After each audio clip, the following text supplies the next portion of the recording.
reportase CNBC 15 Mei itu dibuat judul yang menggelitik ya. 10 juta Gen Z menganggur, sekolah kagak, bekerja tidak, terus maunya apa gitu, judulnya begitu ya. Ya tentu sekilas ini kalau kita baca adalah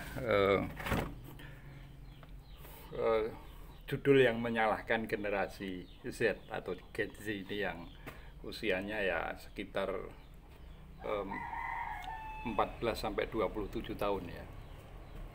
Yang nanti ketika Indonesia memasuki usia yang ke-100 atau Indonesia emas, mereka akan berusia antara 45 tahun sampai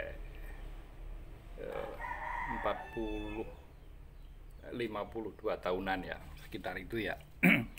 Nah, ini tentu menjadi satu PR tersendiri bagi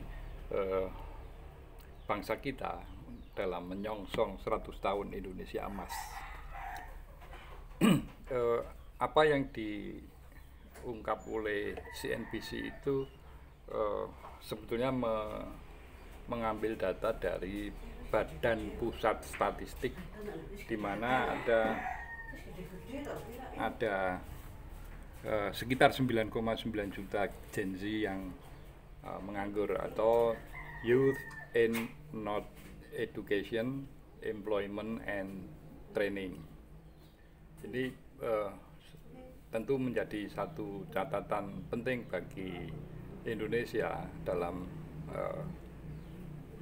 konteks SDGs, Sustainable Development Goals, yang itu dimotori oleh PBB, di mana negara-negara yang berpayung di bawah PBB itu hendaknya memperhatikan faktor-faktor yang menghambat Sustainable Development Goals itu ya, atau tujuan pembangunan yang berkelanjutan. Ya, sebetulnya ini kalau kita lihat isinya ya tidak menyimpang dari Undang-Undang Dasar 1945, karena di situ ada unsur keadilan, unsur pertumbuhan, unsur kelestarian lingkungan dan seterusnya. Kenapa kok PBB itu punya concern terhadap pembangunan yang berkelanjutan? Ya, logika sederhananya seperti penggalan lagu dari Scorpion ya, "Cause we are live under the same sun." Kita hidup di bawah matahari yang sama, di bumi yang sama. Kalau pernah saya singgung tentang logika spaceship, kapal ruang angkasa, maka kita berada di kapal yang sama. Ketika kapal salah satu bagian lambung kapal itu mengalami kerusakan, maka seluruhnya akan menanggung kerugian, kira-kira logikanya begitu.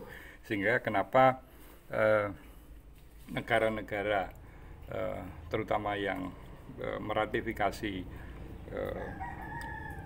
PBB itu ya mesti taat dengan apa yang sudah digariskan oleh PBB, yaitu mengenai Sustainable Development Goals.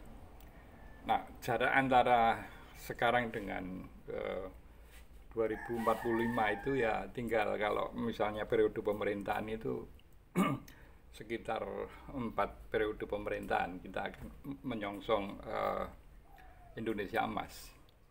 Maka ketika elemen masyarakat terutama di luar pemerintahan ketika mengingatkan hal itu bukan berarti mengganggu ya. Artinya memberi peringatan, kemudian barangkali masukan, itu sebetulnya bukan dalam rangka sekedar mengkritik pemerintah, tetapi elemen-elemen masyarakat itu concern terhadap perjalanan bangsa, bahkan sampai ketika periode pemerintahan itu berakhir ya. Sekali lagi ini wajah yang harus kita akui sebagai problem yang harus diurai ketika kita akan menatap Indonesia emas. Kita masih prevalensi angka stunting kita masih tinggi di atas 20%. Kemudian tadi ada 10 juta Gen Z yang menganggur, sekolah kagak, bekerja kagak, kemudian training juga tidak. Dan yang last but not least itu angka kemiskinan kita kalau ditampung di stadion sekapasitas Bung Karno atau JIS itu masih memerlukan sekitar 300 stadion lebih. Ini wajah kita yang tidak bisa kita abaikan. Salam konstitusi.